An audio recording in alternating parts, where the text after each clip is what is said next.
अस्सलाम वालेकुम। हम लोग मेरा नाम मोहम्मद फ़ारूक अनवर है। मुल्तान से मैं आया हूँ अपनी फैमिली के साथ। ज़ोया आ जाओ। फैमिली के साथ हम लोग यहाँ मुल्तान से आए हैं।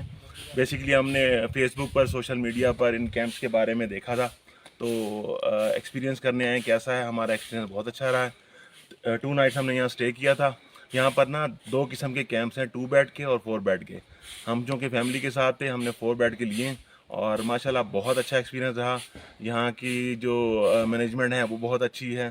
ख़ासकर यहाँ पर नईम साहब हैं जो यहाँ पर केयर करते हैं, सबकी बहुत अच्छे हैं। यहाँ पर सिक्योरिटी बड़ी अच्छी है।